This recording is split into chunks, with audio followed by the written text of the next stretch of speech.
अस्सलाम वालेकुम class, hope you are doing very well. हमने लास्ट लेक्चर में देखा, हमारे लेक्चर नंबर 5 था, उसमें हमने बात की, हमारे विजन मिशन स्टेटमेंट हमने देखी, हमने उसमें एग्जांपल्स डिस्कस की थी विजन मिशन स्टेटमेंट की। हमने देखा जो हमारे पास विजन स्टेटमेंट है उसमें हमने इस क्वेश्चन को आंसर किया, where we want to become, हम अपना फ्यूचर में कहाँ खुद को देखना चाहते हैं। फिर हमने मिशन स्टेटमेंट में देखा कि what is our current business, कि जो हमारी करंटली जो है हमारा जो बिजनेस है वो हमारे पास क्या है, करंटली हमारे पास जो मार्केट में शेयर होल्डर्स हैं वो कौन कौन है, हमारे कंपटीटर्स कौन कौन से हैं। तो हम जो है प्रेजेंट कंडीशन को जो है हम आंसर करते हैं थ्रू आवर मिशन स्टेटमेंट, और जो हमारे पास फ्यूचर जो हमारे पास प्रोस्पेक्टिव होता है उसको हम आंसर करते हैं अपने पास विजन स्टेटमेंट के अंदर। जो आज हमारा लेक्चर नंबर 6 है, बिजनेस स्ट्रेटजी एंड पॉलिसी, और आज आप लोगों का क्विज भी है, आप के ट्यूटर्स आपसे क्विज लेंगे, सो बी वेरी केयरफुल। क्विज बिल्कुल भी मुश्किल नहीं है, बहुत आसान है।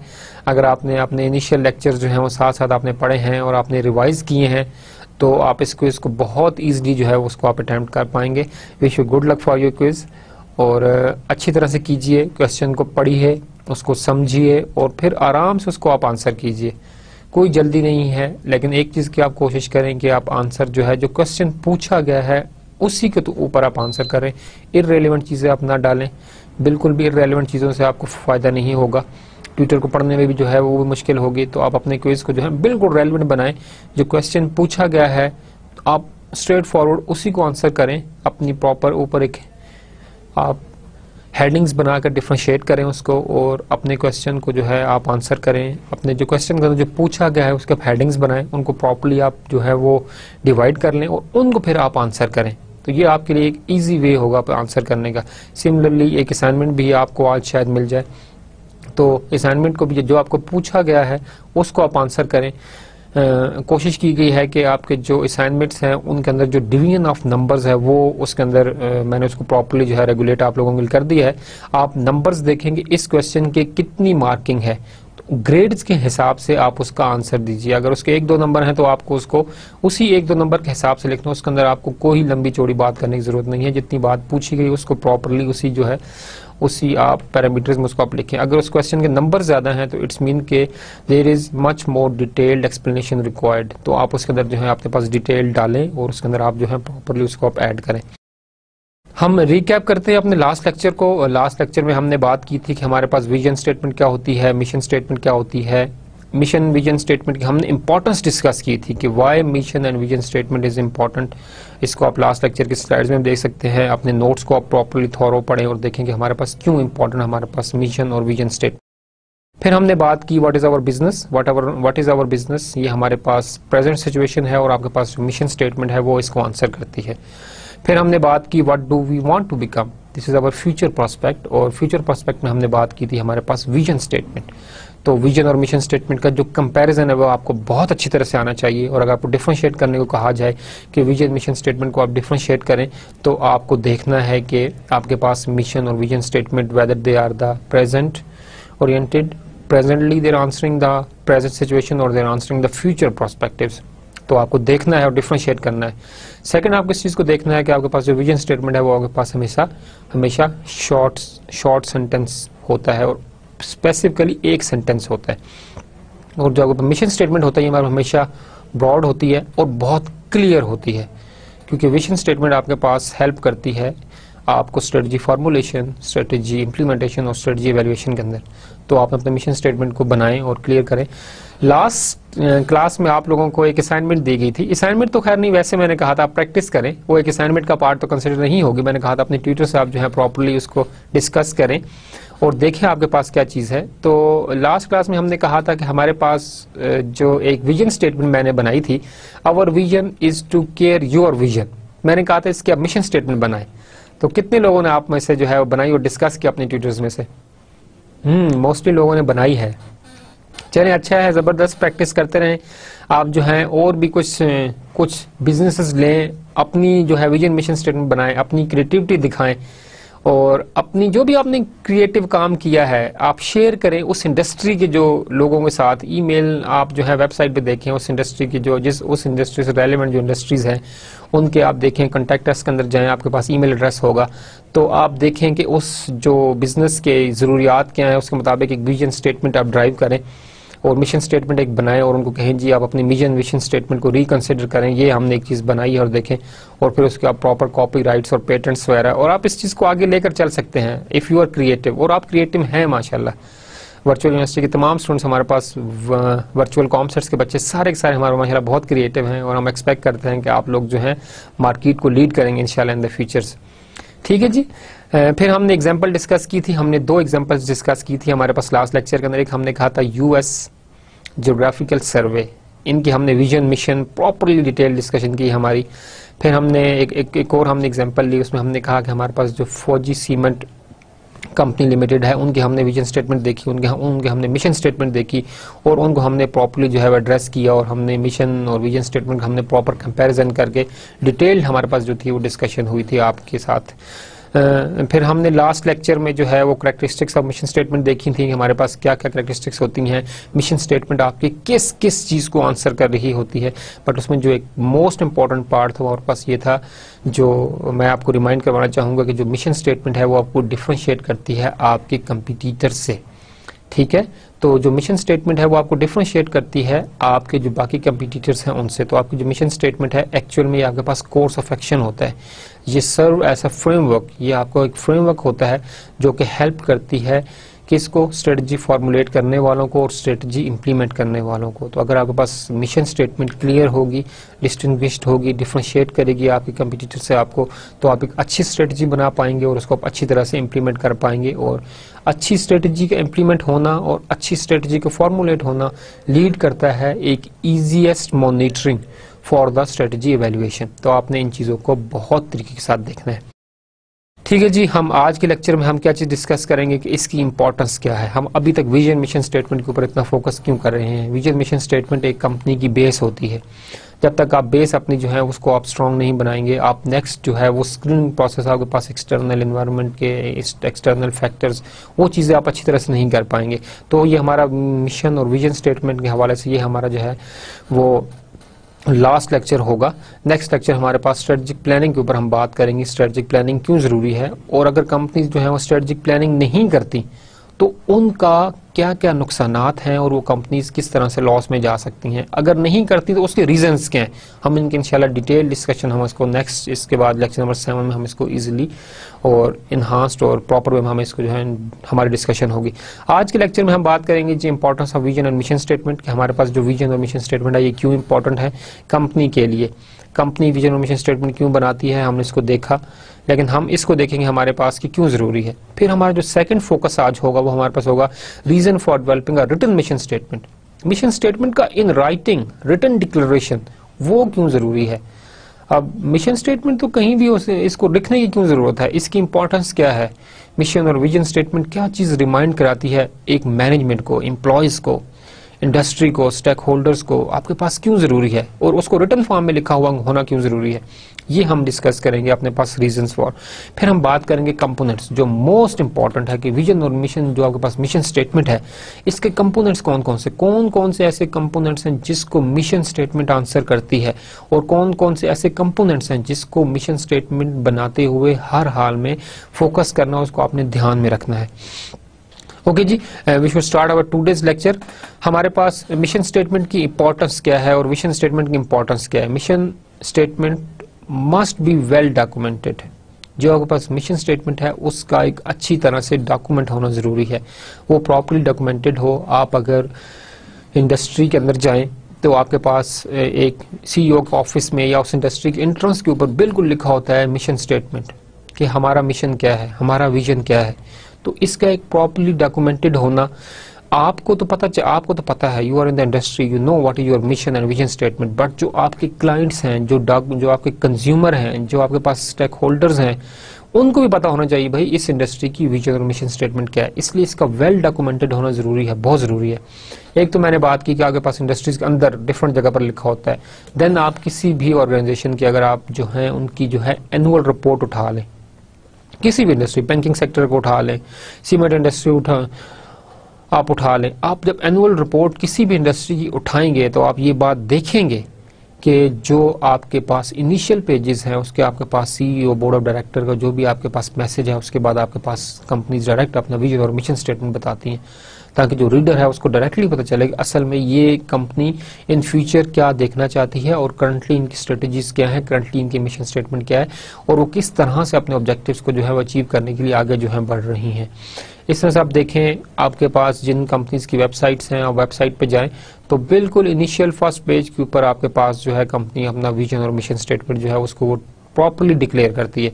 और इस विजन और मिशन स्टेटमेंट को प्रॉपर्ली डिक्लेयर करने का मकसद ही यही होता है कि रीडर जो है उस कंपनी के बारे में जान जाए कि ये कंपनी जो है वो फ्यूचर ओरिएंटेड है, इस कंपनी की जो है पर्पस जो है वो जो इसकी है वो हमारे पास पर्पस क्या है और इन फ्यूचर ये खुद को कहाँ पर देखना चाहते हैं और इस फ्यूचर को सिक्योर करने के लिए इन्होंने अपनी मिशन स्टेटमेंट बनाई हुई है और इस मिशन स्टेटमेंट को ये किस तरह से प्रॉपर्ली जो है वो एड्रेस कर रहे हैं।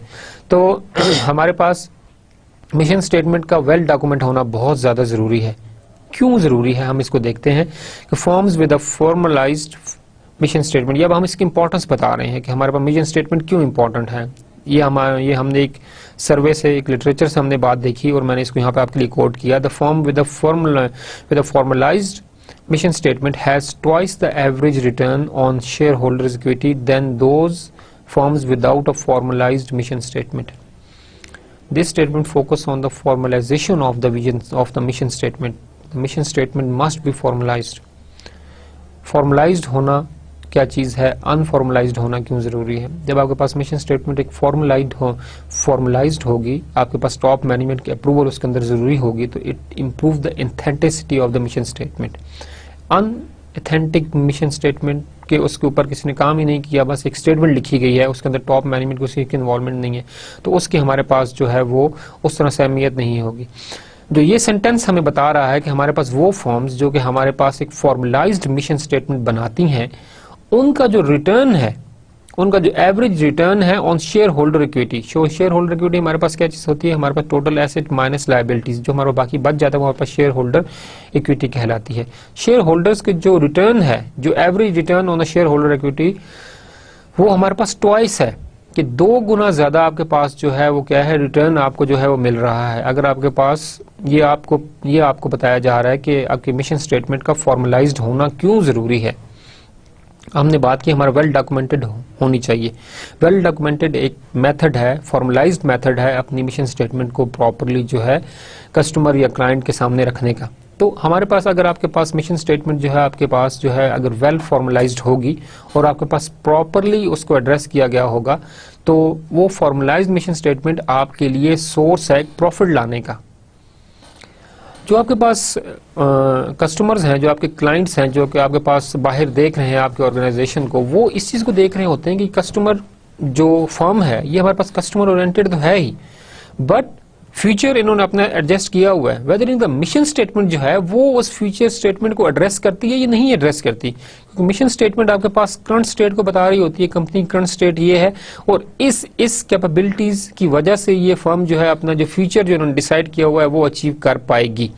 तो हम इसी चीज को हम देख रहे हैं कि हमारे पास जो चीजें हैं यहाँ पर सारी की सारी मिशन स्टेटमेंट जो हमने डिस्कस की हैं वो सारी की सारी फॉर्मलाइज्ड होना जरूरी है। और अगर आप अपने मिशन स्टेटमेंट को फॉर्मलाइज्ड रखेंगे और कस्टमर्स और क्लाइंट और शेयर होल्डर जो आपके पास हैं, जो स्टेक होल्डर्स आपके पास हैं, वो सारे के सारे अगर इससे अवेयर हैं, हाँ ये कंपनी एक फॉर्मल मिशन स्टेटमेंट रखती है और इनका जो इरादा है, जो इनकी इंटेंशंस हैं वो हैं कि ये फ्यूचर में खुद को इस स्टेट पर देखना चाहती हैं, तो वहां पर आपको रिटर्न जो है, जो प्रॉफिटेबिलिटी है, जो मार्केट शेयर है वो ज्यादा है बानिस्बत उन फॉर्म्स के जिनकी जो है वो फॉर्मलाइज्ड नहीं है, जिन्होंने प्रॉपरली स्टैंडर्ड अपनी मिशन स्टेटमेंट नहीं बनाई हुई।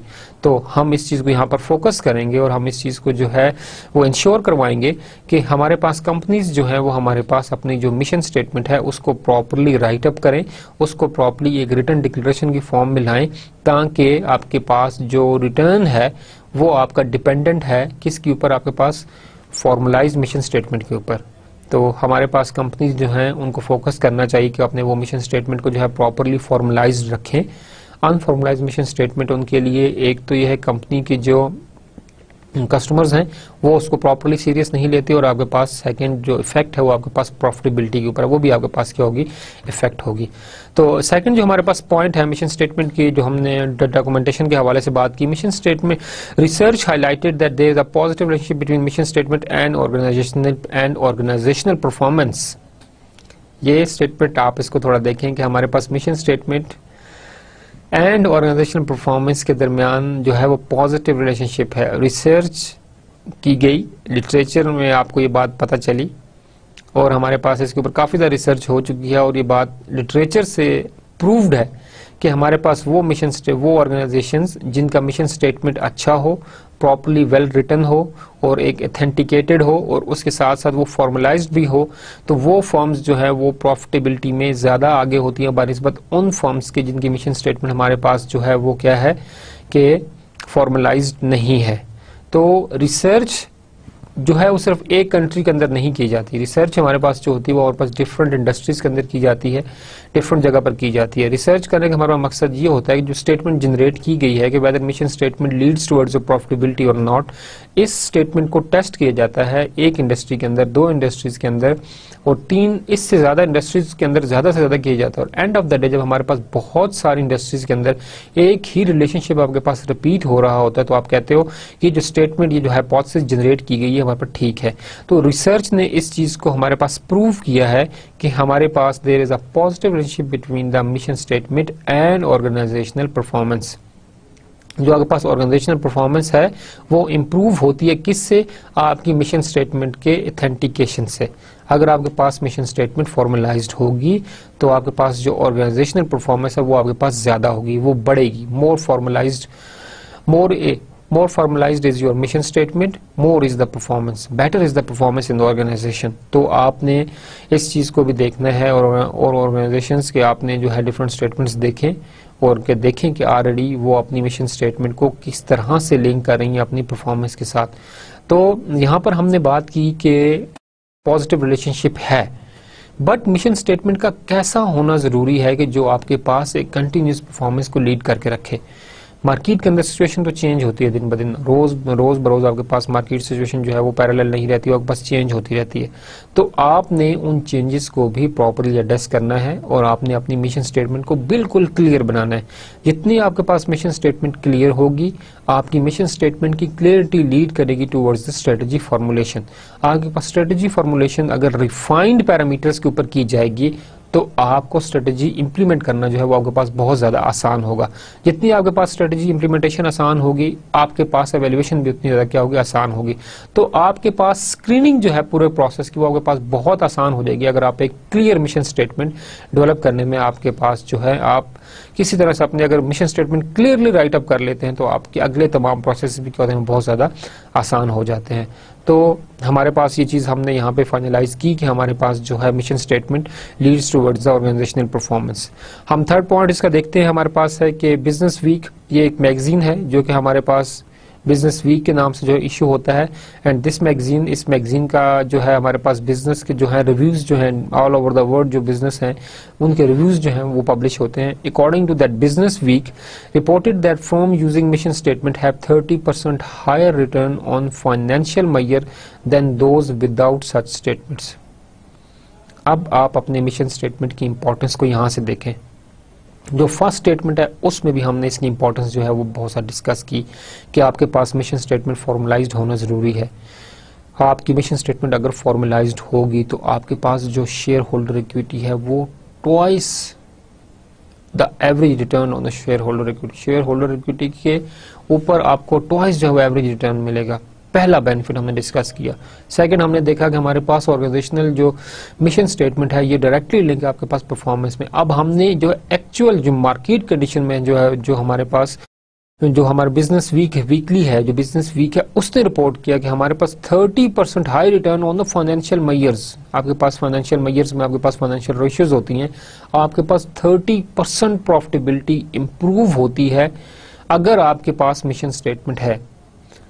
अगर आपके पास मिशन स्टेटमेंट होगी और प्रॉपरली वेल रिटन होगी और क्लियर होगी तो आप जो है वो 30% एक्स्ट्रा जो है वो प्रॉफिट अपना जो है वो कमा सकते हैं बनिस्बत उन ऑर्गेनाइजेशन की जिनकी मिशन स्टेटमेंट हमारे पास बिल्कुल भी नहीं होती।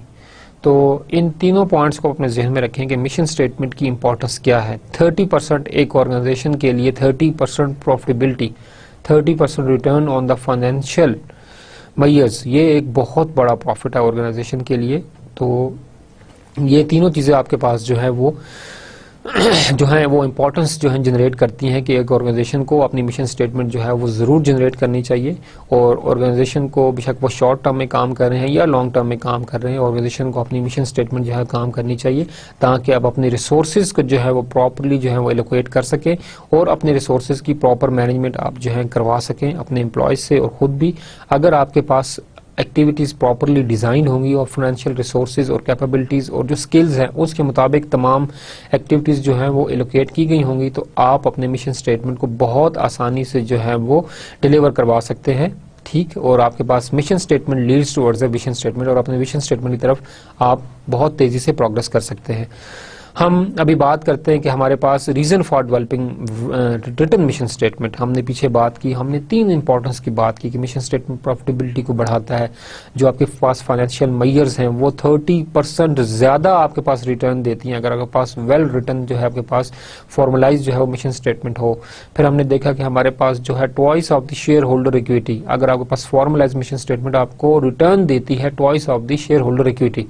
ठीक है, तो हमारे तमाम की तमाम, अब हमने यहाँ पे जो हम बात करने जा रहे हैं कि उसको आप वेल रिटन उसको आप डॉक्यूमेंट करें, एक प्रॉपर डिक्लेरेशन की फॉर्म में लाएं।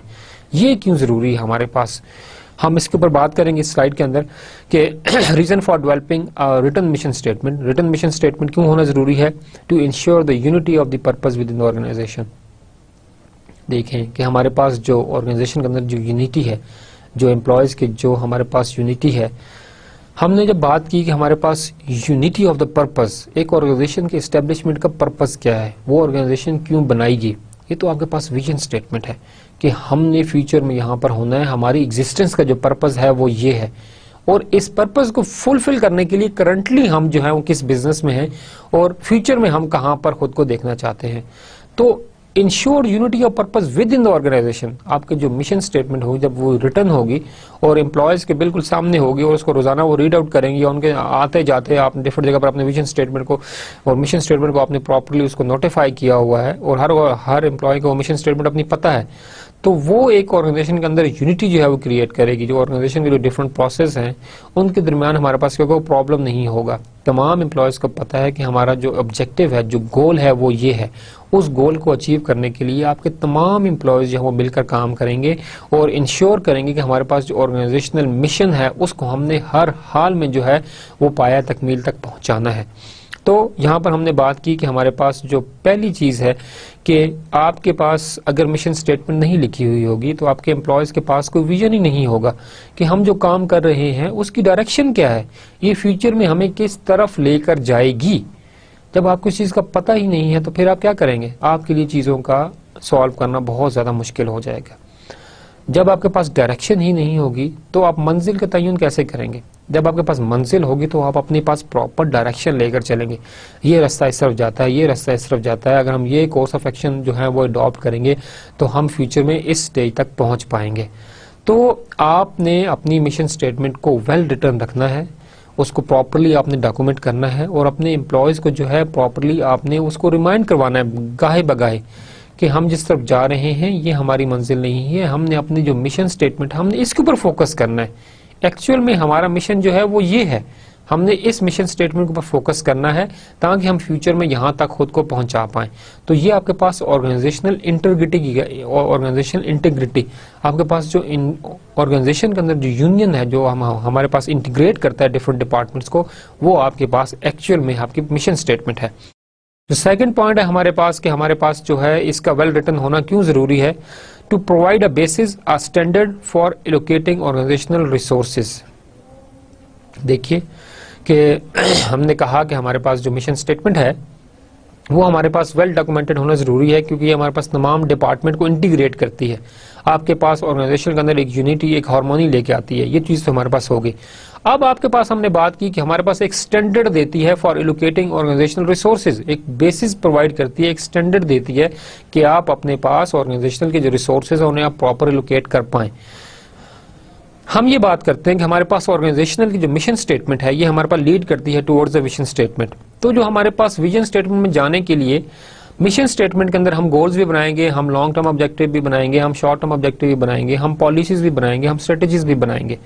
हमने तमाम चीज़ें, हम अगर अपनी स्ट्रेटजीज बनाएंगे तो हमने पास अपने स्ट्रेटजीज जो हमारे पास हैं वो हमारे पास किस लिए हम बनाते हैं कि हम अपने शॉर्ट टर्म ऑब्जेक्टिव्स, और शॉर्ट टर्म ऑब्जेक्टिव हम अपने किस लिए बनाते हैं कि हम अपने लॉन्ग टर्म ऑब्जेक्टिव्स जो हैं उनको हम जो है वो अचीव कर पाएं, हम अपने गोल्स को अचीव कर पाएं। गोल्स हमारे पास क्या, हमारे पास मिशन स्टेटमेंट की तरफ हमें लीड करते हैं।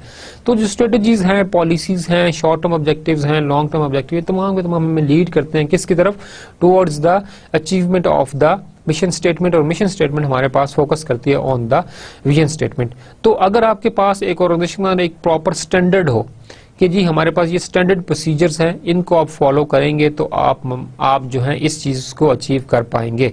तो मिशन स्टेटमेंट आपके पास हेल्प करती है, वेल रिटन मिशन स्टेटमेंट, कि आपके पास ऑर्गेनाइजेशन के अंदर एक प्रॉपर स्टैंडर्ड सेट कर सके। अगर आपके पास ऑर्गेनाइजेशन के अंदर एक प्रॉपर स्टैंडर्ड जो है वो सेट होंगे तो ये स्टैंडर्ड्स आपको क्या करेंगे, हेल्प करेंगे क्या चीज अचीव करने में, आपकी मिशन स्टेटमेंट अचीव करने में। आपको अगर आपके पास मिशन स्टेटमेंट स्टैंडर्ड है और आपके पास proper course of action defined है, आपको प्रॉपरली डायरेक्शन दी गई है, तो आपको अपने रिसोर्सेज जो है वो एलोकेट करना भी आसान होंगे। अगर ऑर्गेनाइजेशन को पता है कि हमारे पास शॉर्ट टर्म ऑब्जेक्टिव ये हैं, लॉन्ग टर्म ऑब्जेक्टिव ये हैं, अगर हम आज ये फाइनेंशियल इन्वेस्टमेंट कर रहे हैं, या अगर हम आज ये लेबर हायर कर रहे हैं, या हम इस स्किल को इम्प्रूव करने के लिए हम अपने जो एम्प्लॉयज हैं उनकी हम ट्रेनिंग अरेंज करवा रहे हैं, तो ये तमाम चीज़ें जो इन्वेस्टमेंट आप यहाँ पर कर रहे हैं, इन एक्चुअली जो है आप चाह रहे हैं हमारे पास के जो आने वाले दिनों में जो हमारे गोल्स हैं उनको हम अपने स्किल्स के साथ क्या करवा सकें, मैच करवा सकें। तो अगर आपके पास एक स्टैंडर्ड प्रोसीजर होगा तो आपको रिसोर्स एलोकेट करना भी बहुत ज़्यादा आसान हो जाएगा।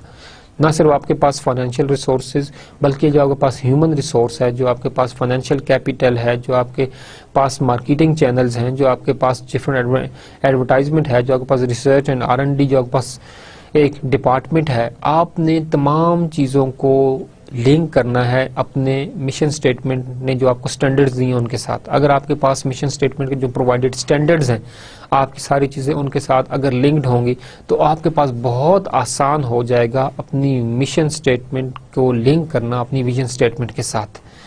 ठीक बच्चों, तो हमने देखा कि हमारे पास एक तो इंटीग्रिटी का सोर्स है, मिशन स्टेटमेंट अगर वेल रिटन होगी। सेकंड हमने कहा कि हमें एक स्टैंडर्ड, एक प्रॉपर कोर्स ऑफ एक्शन, एक प्रॉपर रोड मैप, एक प्रॉपर डायरेक्शन हमें मिलती है किस चीज की, आपके पास ऑर्गेनाइजेशनल रिसोर्सेज के लिए। जो थर्ड चीज हमारे पास है, to establish a general tune और ऑर्गेनाइजेशनल क्लाइमेट। ऑर्गेनाइजेशन का एक प्रॉपर कल्चर होता है, एक ऑर्गेनाइजेशन का क्लाइमेट होता है, और ये तमाम का तमाम कल्चर एडजस्ट किया जाता है कि आप अपने किसी तरह से ऑर्गेनाइजेशन के गोल्स, ऑब्जेक्टिव्स और जो मिशन और विजन स्टेटमेंट है इनको आप प्रॉपर्ली जिस तरह फुलफिल कर पाएं। अगर आप एक बिजनेस के अंदर हैं और आप अपने पास ऑर्गेनाइजेशनल जो जनरल ट्यून है उसको आप सेट नहीं करते, आप अपने ऑर्गेनाइजेशनल क्लाइमेट को जो है वो प्रॉपरली एडजस्ट नहीं करते, तो आप लॉन्ग टर्म में जो है वो सर्वाइव करना आपके लिए मुश्किल होगा। अगर आप हॉस्पिटैलिटी के एक बिजनेस के अंदर हैं, अगर आप एक टूरिज्म के बिजनेस के अंदर हैं और आप अपने कस्टमर को पोलाइटली ट्रीट नहीं करते, अगर आप कस्टमर सर्विसेज जो है उसके ऊपर प्रॉपर उनको जो है फैसिलिटेट नहीं करते और अपने कस्टमर के फीडबैक्स नहीं लेते, तो लॉन्ग टर्म के अंदर आपके पास सर्वाइवल मुश्किल होगी। तो आपको जिस भी बिजनेस के अंदर हैं उस बिजनेस के स्टैंडर्ड्स के मुताबिक आपको जो है अपनी जो ट्यून है वो सेट करनी है। आपको अपना organizational climate, organizational culture, employees का जो है वो बात करने का तरीका, एम्प्लॉय बिहेवियर, एम्प्लॉय का जो है वो किस तरह से चीज़ों को देखना, जिस तरह से एक मैनेजर देख रहा है कि मेरा विजन ये है, इस काम का मकसद ये है कि हम यहाँ पर होंगे, एम्प्लॉय का भी वही विजन होना चाहिए जो उसकी टॉप मैनेजमेंट का मिशन या विजन है। तो जब इस तरह के एक ऑर्गेनाइजेशन क्लाइमेट सेट हो जाएगा कि आप तमाम चीज़ें एक ही नज़र में देख रहे हैं, तमाम एम्प्लॉयज़, तमाम मैनेजर वो तमाम चीज़ों को एक ही नज़र से देख रहे हैं और चीज़ों को सिंक्रोनाइज कर रहे हैं, तो वो ईजिली जो है अचीव कर पाएंगे अपने long term as well as अपने शॉर्ट टर्म्स गोल्स को भी। तो ये हमने तीन चीज़ें डिस्कस की। जो हमारे पास अदर चीज़ हमारे पास जो नेक्स्ट हमारे पास पॉइंट है वो है to serve as a focal point for individual to identify organizational purpose and direction, जिसमें हमने पीछे बात की कि हमारे पास रोड मैप का मिल जाना। मिशन स्टेटमेंट अगर वेल रिटन होगी तो आपके पास एम्प्लॉयज़ हैं उनका जो फोकस है वो एक प्रॉपर टारगेटेड जो है वो डेस्टिनेशन की तरफ होगा, वो एक टारगेटेड वे में प्रॉपर काम करेंगे, वो अपना टाइम दूसरे एक्टिविटीज में ज़ाया नहीं करेंगे, बल्कि अगर उन्हें प्रॉपरली एक स्ट्रेटजीज और डायरेक्शन मिल जाएगी तो वो अपने आप को फोकस करेंगे एक पॉइंट की तरफ। तो ये जो एक पॉइंट की तरफ फोकस है, ये आपके पास कौन देता है? आपको मिशन स्टेटमेंट जो है वो आपको लीड करता है कि आप फोकस करें अपने एक पॉइंट की तरफ। और अगर आप प्रॉपर फोकस्ड होंगे तो आप इजीली वे में आइडेंटिफाई कर पाएंगे organizational purpose as well as organizational direction. तो ये दोनों चीजों को आपने लिंक करना है कि आपके पास मिशन स्टेटमेंट जो है वो आपको जो है फोकस करवाती है अपने टारगेटेड पॉइंट्स की तरफ, जो आपके पास डेस्टिनेशन है जो आपने अचीव करना है उसके लिए आपको प्रॉपर्ली जो फैसिलिटेट करती है। ऑर्गेनाइजेशन का जो पर्पस है, जिस तरफ वो खुद को लेकर जाना चाहते हैं, एम्प्लॉयज को अपना पर्पस जो है रिमाइंड करवाती है और उसको डायरेक्शन भी जो है गाइड भी करती है कि आपने उस मंजिल तक कैसे पहुंचना है। And to discourage those who can not from participating further in the organizational activities. Mission statement जो है उन लोगों को तो डायरेक्शन प्रोवाइड करेगी जो कि अपनी ऑर्गेनाइजेशन के साथ सिंसियर हैं और वो फोकस्ड हैं और उनको ऑर्गेनाइजेशन की डायरेक्शन का पता है, उनको टॉप मैनेजमेंट की सोच का भी पता है और वो अपनी टॉप मैनेजमेंट के साथ जो है प्रॉपरली सिंक्रोनाइज्ड वे में आगे बढ़ना चाहते हैं। लेकिन ये कभी भी उन लोगों को सपोर्ट प्रोवाइड नहीं करेगी कि जो ऑर्गेनाइजेशनल के स्ट्रक्चर के अंदर पार्टिसिपेट करना ही नहीं चाहते। कुछ आपके पास कई दफ़ा एम्प्लॉयज ऐसे होते हैं जो अगर आपके पास अपनी मर्जी से काम करना चाहते हैं, बल्कि अपनी मर्जी से काम करना चाहते हैं और ऑर्गेनाइजेशन की जो मिशन विजन स्टेटमेंट है उनको साइड लाइन कर देते हैं कि ये हमारे पास फोकस नहीं है, ये हमारा फोकस नहीं है, मेरा टारगेट ये नहीं है। आपने अपना टारगेट नहीं देखना, आपने अपनी ऑर्गेनाइजेशनल का टारगेट देखना है। जो आपके पास ऑर्गेनाइजेशन का मिशन है, जो विजन है, आपने उसको टारगेट करना है और उस मिशन को अचीव करने के लिए अगर आपको किसी ट्रेनिंग की जरूरत है, आप किसी हार्डशिप से गुजर रहे हैं, तो आपको उन तमाम चीजों से गुजरना है, क्योंकि ऑर्गेनाइजेशन का पर्पस आपकी ग्रोथ और डेवलपमेंट तो है ही है। जब ऑर्गेनाइजेशन आपकी डेवलपमेंट और ग्रोथ के ऊपर इन्वेस्टमेंट कर रही है तो उसका पर्पस यही है कि ऑर्गेनाइजेशन के अंदर जो एम्प्लॉयज हैं वो क्या करेंगे, हेल्प करेंगे इस ऑर्गेनाइजेशन को उस टॉप लेवल तक ले जाने के लिए जो कि जिसके लिए उनको प्रॉपर्ली हायर किया गया है। तो आपने जो है एक्टिविटीज जो है उनको तो मिशन स्टेटमेंट टोटली डिस्करेज करेगी जो कि मतलब कि मिशन स्टेटमेंट के जो रोड मैप है उसको फॉलो नहीं करते, लेकिन उन लोगों को इनकरेज करेगी और उन लोगों को हेल्प करेगी कि ऑर्गेनाइजेशन का पर्पस क्या है और ऑर्गेनाइजेशन की डायरेक्शन क्या है, जो लोग ऑर्गेनाइजेशन के जो बेनिफिट के लिए काम करने उनके लिए फैसिलिटेशन है और उन लोगों को डिस्करेज करेगी जो कि ऑर्गेनाइजेशनल के मिशन विजन स्टेटमेंट को फॉलो नहीं करते। इसका जो नेक्स्ट पर्पस है वेल डॉक्यूमेंटेड मिशन स्टेटमेंट के होने का, to facilitate the translation of objective into work breakdown structure. बहुत इंपॉर्टेंट चीज हमने यहाँ पर देखी इस स्टेटमेंट के अंदर कि हमारे पास ट्रांसलेशन ऑफ ऑब्जेक्टिव्स, जो मिशन स्टेटमेंट है वो क्या करती है कि आपको ऑब्जेक्टिव्स को ट्रांसलेट करने में बहुत फैसिलिटेट करती है। ऑब्जेक्टिव्स को ट्रांसलेट करने में किस पे? वर्क ब्रेकडाउन स्ट्रक्चर में। What's meant by work breakdown structure? आप में इसको बताएगा वर्क ब्रेकडाउन स्ट्रक्चर क्या होता है? जी क्लास, वर्क ब्रेकडाउन स्ट्रक्चर के बारे में थोड़ा बताइए मुझे। वर्क ब्रेकडाउन स्ट्रक्चर को आप इस तरह से देखें कि आपका एक प्रोजेक्ट है आपके पास। अच्छा मुझे ये बताइए आप लोग कि what is the difference between the programme and project? Programme, एक आपके पास प्रोग्राम है और एक आपके पास प्रोजेक्ट है, इनमें डिफरेंस क्या है? प्रोग्राम में, प्रोग्राम्स और प्रोजेक्ट में डिफरेंट क्या है? कौन सी चीज बड़ी है? प्रोजेक्ट बड़ा होता है या प्रोग्राम बड़ा होता है? ये तो क्वेश्चन मुश्किल हो गया मेरे ख्याल में थोड़ा सा, है ना? नहीं मुश्किल नहीं है, हम इसको आपके लिए आसान बना देते हैं कि मैं आपको डिफरेंशिएट कर देता हूं प्रोजेक्ट और प्रोग्राम के अंदर, ताकि आपको वर्क ब्रेकडाउन स्ट्रक्चर जो है इसको समझने के लिए आसानी हो। वर्क ब्रेकडाउन स्ट्रक्चर एक्चुअल में जो है वो प्रोजेक्ट मैनेजमेंट की एक टर्मिनोलॉजी है कि आप अपने वर्क को जो है वो छोटे छोटे चंक्स में डिवाइड कर लेते हैं। बट इससे पहले हम बात कर लेते हैं कि हमारे पास प्रोग्राम और प्रोजेक्ट में क्या फर्क है। फॉर एग्जाम्पल आप देखते हैं कि हम आपके पास जो गवर्नमेंट के डिफरेंट जो है प्रोग्राम्स आते हैं, आप बात करते हैं जी रूरल सपोर्ट प्रोग्राम। कभी रूरल सपोर्ट प्रोजेक्ट नहीं होता, रूरल सपोर्ट प्रोग्राम। आपके पास poverty initiative programme, Benazir income programme, आपके पास इस तरह के डिफरेंट प्रोग्राम जो आपके पास जो है आपके पास फैसिलिटेशन के लिए जो है गवर्नमेंट जो है अनाउंस करती रहती है। रूरल डेवलपमेंट प्रोग्राम की हम बात करते हैं कि हमारे पास रूरल डेवलपमेंट प्रोग्राम, ये एक प्रोग्राम है। आपने अपनी रूरल कम्युनिटी को जो है वो फैसिलिटेट करना है। उनको फैसिलिटेट करने के लिए आप क्या करेंगे कि रूरल जो आप कम्युनिटीज हैं इनको, इनकी जो है कौन कौन सी जरूरियात हैं, नेसेसिटीज क्या है इनकी। आपने कहा जी हमारे पास इनको पानी भी जो है वो वाटर सप्लाई का प्रोजेक्ट होना चाहिए, गैस जो है वो डोर टू डोर तक होनी चाहिए। गैस का आपने एक और अलग से एक बना दिया सब सेक्शन। फिर आपने क्या किया जी, आपके पास रोड्स भी होने चाहिए, ट्रांसपोर्टेशन का प्रॉपर फैसिलिटेशन हो। आपने एक और जी सब हेडिंग डाल दी प्रोग्राम के अंदर कि इसके पास ट्रांसपोर्टेशन भी होनी चाहिए। फिर आपने कहा जी कि आपने जो है अपने पास जो रूरल कम्युनिटीज़ हैं इनको आपने एजुकेशन भी देनी है, तो आपने एक एजुकेशन का एक और आपने सेटअप बना दिया। तो आपने देखा कि आपके पास रूरल सपोर्ट प्रोग्राम जो था इसके अंदर आपने जो है डिफरेंट सब जो है वो सेक्शंस बनाए। अब जो डिफरेंट आपके पास सब सेक्शंस हैं सारे के सारे, इसको अगर आप थोड़ा गौर करें तो आपको पता चलेगा कि जो डिफरेंट सब सेक्शंस हैं एक्चुअली ये आपके पास डिफरेंट प्रोजेक्ट्स हैं। जब आपने वाटर स्कीम की बात की तो आपके पास वाटर स्कीम जो है वो एक प्रोजेक्ट है।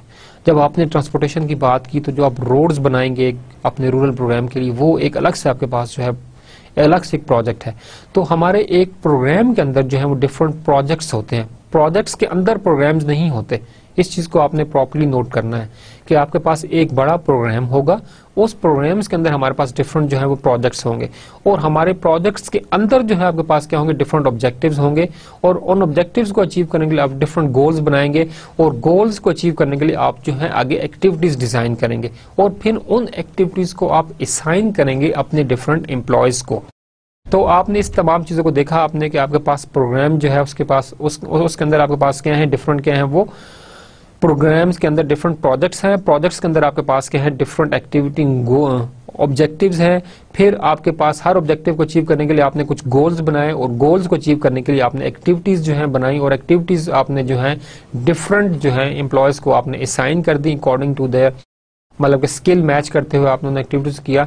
तो आपने अपने प्रोग्राम का एक प्रॉपरली वर्क ब्रेकडाउन स्ट्रक्चर बनाया, आपने प्रॉपर एक हायरार्की बनाई, प्रोग्राम्स को आपने डिवाइड किया प्रोजेक्ट्स में, प्रोजेक्ट्स को आपने डिवाइड किया अपने पास जो है वो ऑब्जेक्टिव्स में, फिर आपने उनको डिवाइड किया गोल्स में, गोल्स को आपने एक्टिविटीज में और एक्टिविटीज को फिर आपने प्रॉपरली असाइन किया।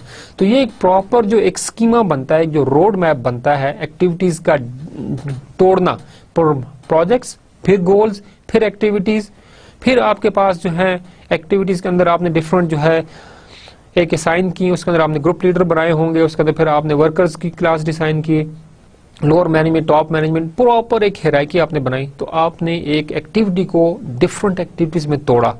क्यों किया?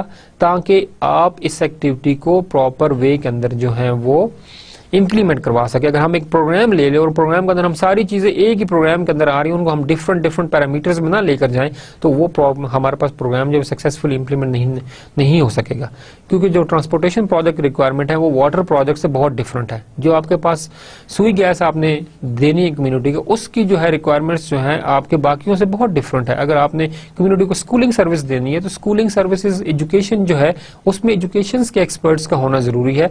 जो आपके पास सुई गैस है वहां पे इंजीनियर्स का होना जरूरी है, जो आपके पास जियोलॉजिस्ट है उनका होना जरूरी है, जो आपके पास ट्रांसपोर्टेशन है वहां पे सिविल इंजीनियर्स आपके पास जो रोड बनाएंगे उनका होना जरूरी है।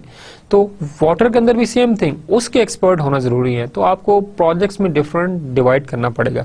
तो हमारे पास वर्क ब्रेकडाउन स्ट्रक्चर क्या हमारे पास हुआ कि आपने एक एक्टिविटी को डिफरेंट एक्टिविटीज में आपने क्या किया, उनको आपने जो है वो डिवाइड कर लिया। तो आपके पास आसान हो गया प्रोजेक्ट को रीड करना, प्रोजेक्ट की एक्टिविटीज को डिस्ट्रीब्यूट करना अकॉर्डिंग टू द स्किल। आपके पास सब कुछ आपके पास एक आसान हो गया। तो आपके पास वर्क ब्रेकडाउन स्ट्रक्चर एक्चुअल में आपके पास एक्टिविटीज को जो है वो डिवाइड करवा देता है।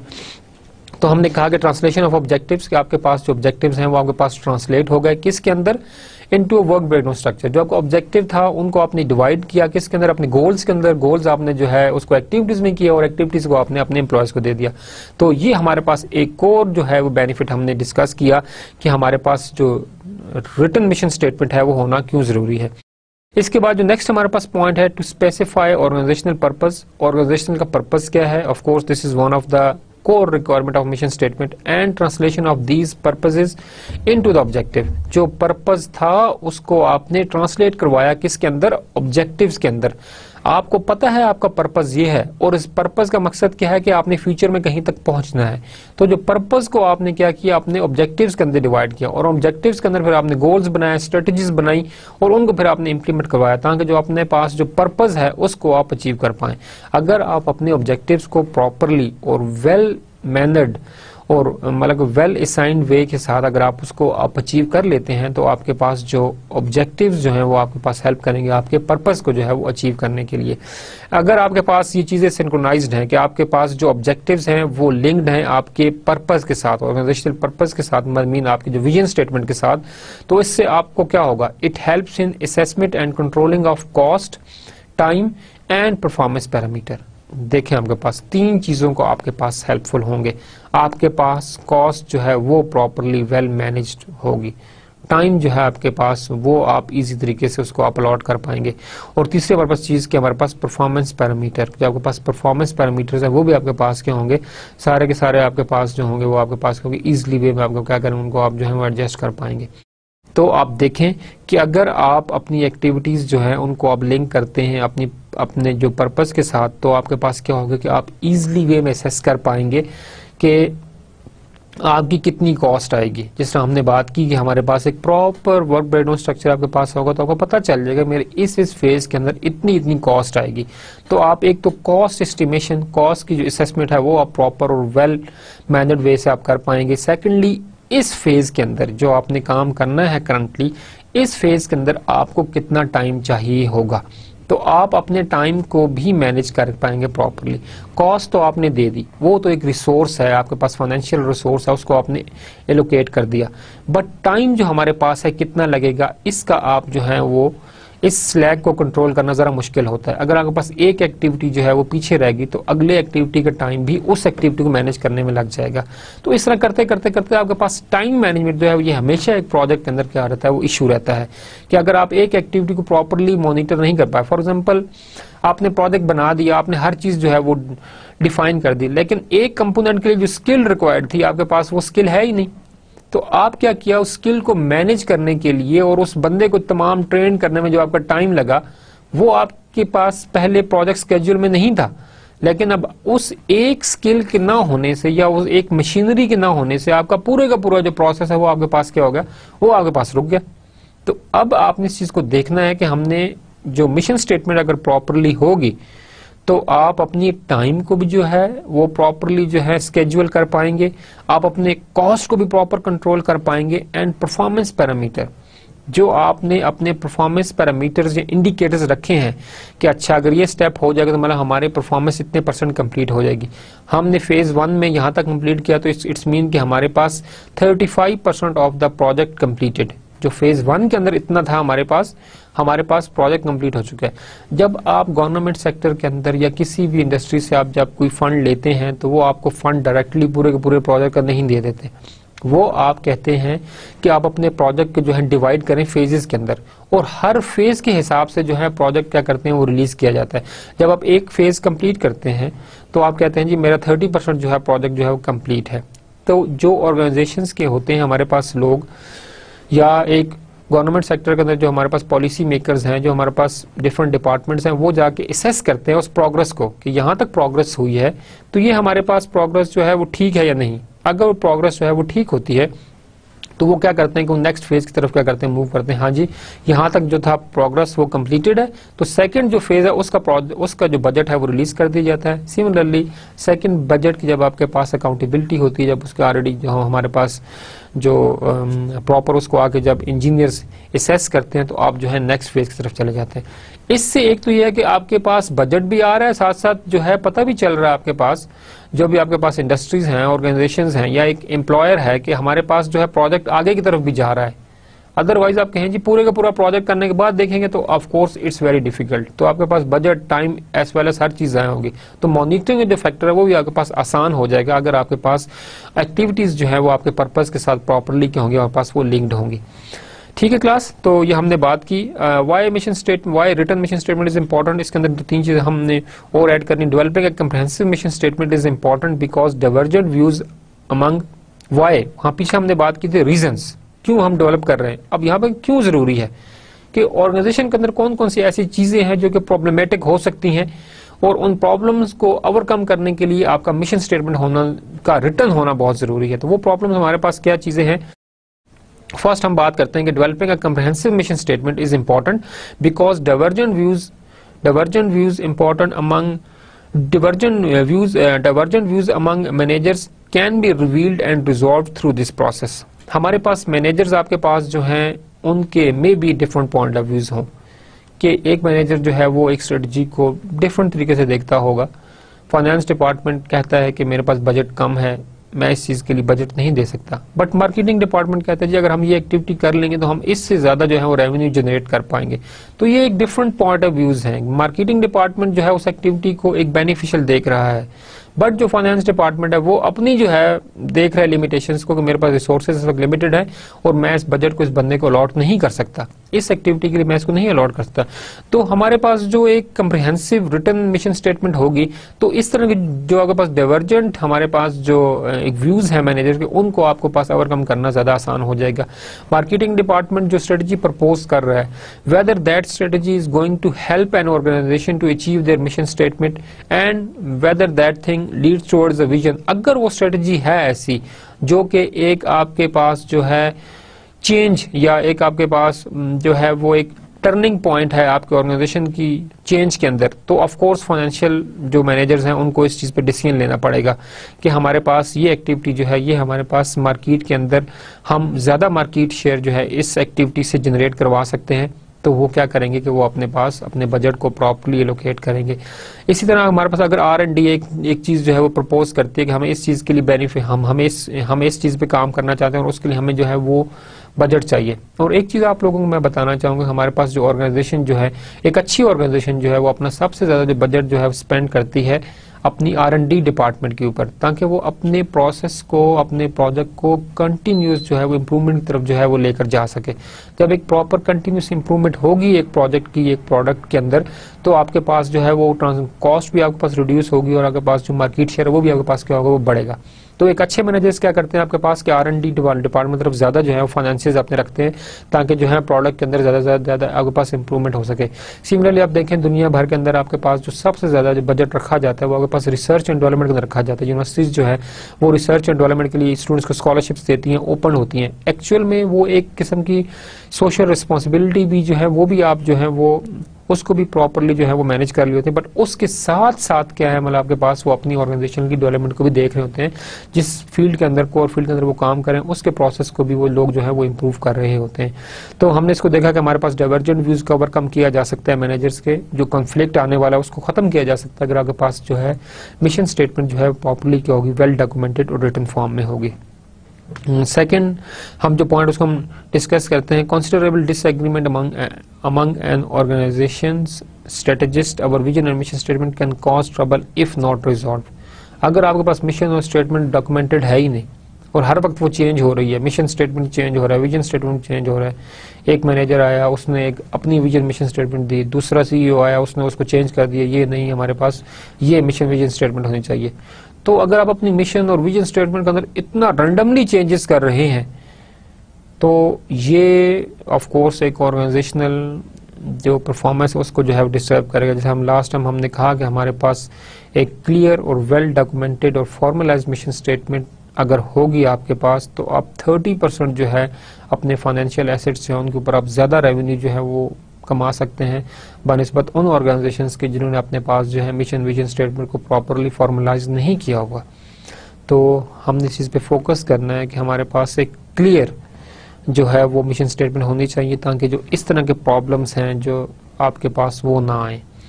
जो भी नया एक स्ट्रेटेजिस्ट आ रहा है वो वो ऑर्गेनाइजेशन की विजन स्टेटमेंट को जो है प्रॉपरली रीड करें और उसके मुताबिक जो है अपना मिशन स्टेटमेंट जो है उसको आप एडजस्ट करें ताकि जो है वो आपके पास जो डाइवर्जेंट व्यूज है उनको ओवरकम किया जा सके, एक प्रॉपर डायरेक्शन पे जो है ऑर्गेनाइजेशन को डाला जा सके ताकि आप अपने प्रॉपर जो है मार्केट के अंदर जो है वो अपने शेयर को जो है वो बढ़ा सकें। तीसरा पॉइंट हमारे पास जो इंपॉर्टेंट है वो है an organization that fail to develop a vision statement loses the opportunity to present itself favorably to existing potential stakeholders। बहुत इंपॉर्टेंट पॉइंट है कि जो आपके पास स्टेक होल्डर्स हैं, जो आपके पास इन्वेस्टर्स हैं, जो आपकी इंडस्ट्री में इन्वेस्ट कर रहे हैं वो प्रॉफिट चाहते हैं और अगर आपके पास एक क्लियर विजन स्टेटमेंट ही नहीं है कि आप फ्यूचर में खुद को कहाँ देखना जा रहे हैं, आपकी डाइवर्जेंट जो है वो मिशन स्टेटमेंट जो है कभी आप इस इंडस्ट्री में जाते हैं उसमें जाते हैं, कभी आप तीसरी तरफ इन्वेस्टमेंट कर रहे हैं और आपका फोकस जो है वो एक तरफ नहीं है, तो क्या होगा कि आपके पास एक क्लियर विजन स्टेटमेंट न होने की वजह से जो आपके पास स्टेक होल्डर्स हैं वो इनके लिए एक सोर्स ऑफ जो है वो एक परेशानी का जो है वो सोर्स होगा उनके लिए, और वो उस परेशानी की वजह से शायद आपके साथ लॉन्ग टर्म में जो है वो अपना बिजनेस जो है वो कंटिन्यू ना करें और अपने इन्वेस्टमेंट को वहाँ से क्या करें, वो अपने पास जो है विड्रॉ कर सकते हैं। तो आपने इस चीज़ को बहुत ज़्यादा फोकस्ड रहना है कि अगर आपकी मिशन, अगर आपकी विजन स्टेटमेंट क्लियर नहीं है और वो फोकस नहीं है, फ्यूचर ओरिएंटेड नहीं है, तो आपके पास चांसेस हैं कि आप अपने स्टेक होल्डर्स जो हैं, आपके पास जो शेयर होल्डर्स जो हैं उनको आप जो है वो लूज कर दें। तो आपने जो है अपनी विजन स्टेटमेंट को प्रॉपरली रखना है, और वो ऑर्गेनाइजेशन जो अपनी विजन स्टेटमेंट के ऊपर प्रॉपरली फोकस्ड होती हैं वो ही एक अच्छी और क्लियर मिशन स्टेटमेंट जो है वो एस्टेब्लिश करने में जो है कामयाब होती हैं। जो हमारे पास नेक्स्ट टॉपिक है, जो कि हमारे पास इस लेक्चर का लास्ट टॉपिक है, वो हमारे पास है कंपोनेंट्स ऑफ मिशन स्टेटमेंट, कि मिशन स्टेटमेंट के कौन कौन से जो है वो कंपोनेंट्स हैं, एलिमेंट्स कौन कौन से हमारे पास मिशन स्टेटमेंट के अंदर। जो फर्स्ट एलिमेंट्स हैं वो हमारे पास, जो फर्स्ट एलिमेंट है हमारे पास वो हमारे पास है कस्टमर, कि कस्टमर आपका कौन है। आप जो भी प्रोडक्ट बना रहे हैं वो आप किसके लिए बना रहे हैं। जब तक आप अपने कस्टमर को आइडेंटिफाई नहीं करेंगे तब तक आप मतलब के प्रॉपरली अपने प्रोजेक्ट को जो है वो टारगेट नहीं कर सकते। आप जब तक मार्केट के अंदर एक सेगमेंट को टारगेट नहीं करेंगे तब तक आपकी जो है वो मिशन स्टेटमेंट तो डाइवर्जेंट रही। तो आपको अपना कस्टमर आइडेंटिफाई करना है कि आपका कस्टमर कौन है, जो आपका प्रोजेक्ट है उसका एंड यूजर कौन है, इसको एक्चुअल में यूज कौन करेगा। अगर आपको ये पता होगा तो आप अपनी मिशन स्टेटमेंट को टारगेट कर सकोगे टुवर्ड्स दैट कस्टमर। आप स्पेसिफिक हो जाओगे कि हमारे कस्टमर्स ये हैं, हमारे जो शेयर होल्डर्स हैं वो ये हैं, हमारे जो स्टैक होल्डर्स हैं वो ये हैं। तो आपको इंटरनल प्लस एक्सटर्नल एनवायरनमेंट को भी स्क्रीन करने में आसानी रहेगी। तो जो फर्स्ट चीज़ हमने डिस्कस की कि हमारे पास फर्म जो एक ऑर्गेनाइजेशन है, जो एक फर्म है, उसके कस्टमर्स कौन है, who are the firm's customer. जो सेकंड चीज़ है हमारे पास product and services, what are the firm's major products. देखिए आपके पास कि अगर आपके पास फर्स्ट चीज़ क्लियर है कि आपके पास कस्टमर्स कौन है, तो सेकंड क्वेश्चंस को आंसर करना आपको बहुत ज़्यादा आसान होगा। अगर आप मैन्युफैक्चरिंग इंडस्ट्री के अंदर हैं और अगर आप क्लॉथ्स बना रहे हैं, अगर आप गारमेंट इंडस्ट्री के अंदर हैं, तो आपको पता होगा कि हमारे जो कस्टमर हैं वो कौन है। गारमेंट इंडस्ट्री को कौन कौन से लोग गारमेंट्स यूज़ करते हैं, किस किस कस्टमर हमारे पास होंगे। अब गारमेंट्स इंडस्ट्री के अंदर अगर हम देखें तो आप इस चीज़ को देखेंगे कि आपके पास एज फैक्टर आ जाता है। हमारे पास कुछ क्लाइंट हैं, एज फैक्टर को आप देखें, 1 से 5 साल के बच्चे के जो क्लॉथ्स हैं वो डिफरेंट होते हैं 5 से 10 साल के बच्चे से, 5 से 10 साल, इस तरह आपके पास सेगमेंट्स हैं। एज के अंदर आपके पास सेगमेंट है। अब आपको डिफाइन करना है कि वेदर आप इन तमाम जो एज के अंदर जो डिफरेंट सेक्टर्स हैं इनको आप सबको लेकर चलना चाह रहे हैं, या आप जो है स्पेसिफिक एक सेगमेंट को, फॉर एग्जांपल जो जी मिडिल एज है, यंगस्टर हैं, हम इनको लेकर चलना चाह रहे हैं। जो टीनेजर्स हैं हम इनके लिए ड्रेस बनाएंगे, जो चिल्ड्रन हैं उनको बनाएंगे, जो आपके पास बिल्कुल किड कैटेगरी है आप उसके लिए बनाएंगे। तो अगर आप कैटेगरी डिफाइन कर लें अपनी, तो कस्टमर्स आपको यहाँ से क्लियर हुए तो आपको आसान हो जाएगा कि आपके पास जो प्रोडक्ट है वो किस किस्म का होगा। किड्स के गारमेंट्स अपनी होती हैं, चिल्ड्रन की अपनी होती हैं, यंगस्टर्स की अपनी हैं, टीन एज का अपना एक फैक्टर है। तो आपने मार्केट ट्रेंड्स को भी देखना है, आपने स्टाइल को भी अडॉप्ट करना है और आपने मार्केट नीड को भी देखना है और उसके मुताबिक आपने अपनी चीज़ों को डिज़ाइन करना और प्रोडक्ट अपना बनाना है। लेकिन जो इंपॉर्टेंट चीज़ है यहाँ पर कि अगर आप किसी सर्विस सेक्टर के अंदर हैं, अगर आप सर्विसेज दे रहे हैं, किसी एनजीओ के अंदर हैं, आप किसी वेलफेयर डिपार्टमेंट के अंदर हैं, तो उस लिहाज से आपके जो कस्टमर हैं वो डिफरेंट होंगे। अगर आप एजुकेशन की सर्विसेज प्रोवाइड कर रहे हैं तो आपने देखना है कि एजुकेशन सर्विसेज के मुताबिक आपके जो कस्टमर्स हैं वो कौन से हैं, स्कूल जाने वाले बच्चे हैं या जो स्कूल नहीं जाते वो वाले बच्चे हैं। तो उस हिसाब से आपका जो कस्टमर है वो एक डिफरेंट होगा। तीसरी चीज़ आप देखें markets, geographically where does the firm compete. आपने अपना कस्टमर चूज कर लिया, आपने अपना प्रोडक्ट एंड सर्विसेज भी चूज कर लिया, अब अपनी मार्केट चूज करनी है कि कौन सी स्पेसिफिक लोकेशन है, कौन कौन सी जगह पर आपका प्रोडक्ट जो है उसकी एक्सेप्टेंस जो है वो ज़्यादा है। जियोग्राफिकली जो है आप अपने प्रोडक्ट को किस किस जगह पर जो है वो मार्केट कर सकते हैं।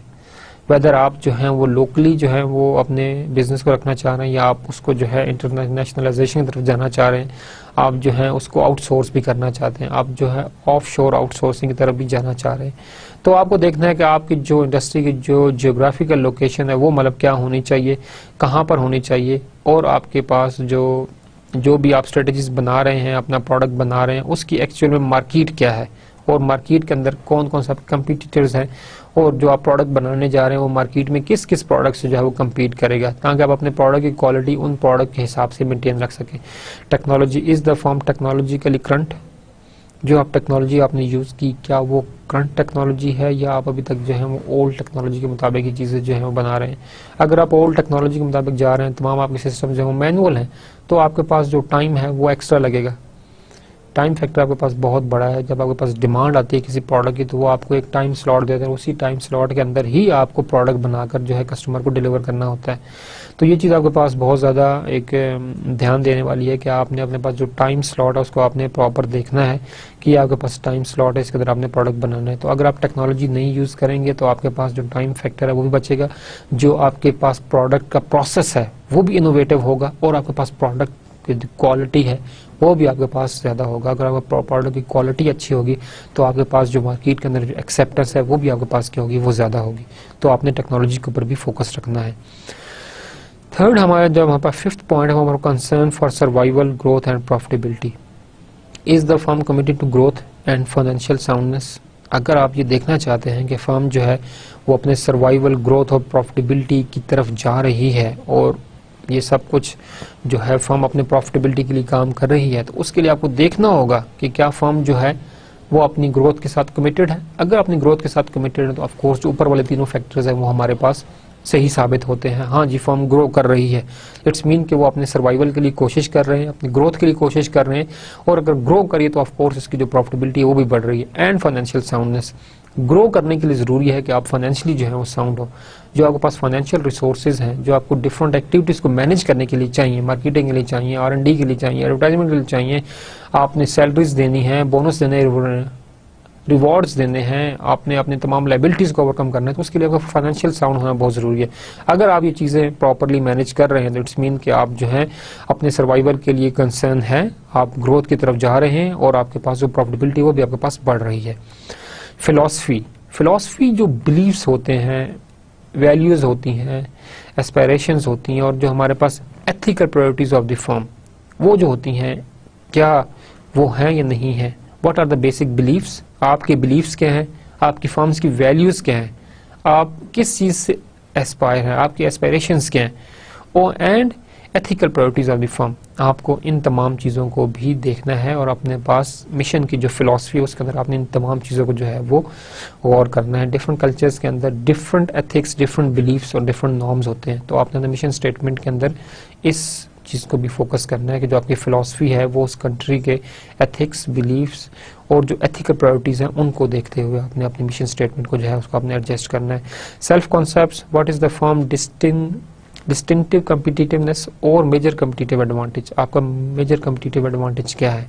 अगर आपके पास मेजर कम्पिटिटिव एडवांटेज है तो it's mean this is a positive points towards your self concept. Concern for the public image, is the firm responsive to the social, community and environmental concern। क्या आपकी जो फर्म है वो इन तमाम concerns के ऊपर भी फोकस करती है, नहीं। कंसर्न फॉर द कम्युनिटी, आप कम्युनिटी, अपने लिए तो आप कंसर्न हैं, अपनी फाइनेंशियल साउंडनेस भी आपने रखी हुई है, आप फर्म के लिए काम भी कर रहे हैं और आप चीज़ें तमाम आपने एडजस्ट की हुई हैं, क्या आप कम्युनिटी के लिए भी सर्विसेज दे रहे हैं या नहीं दे रहे, ठीक है।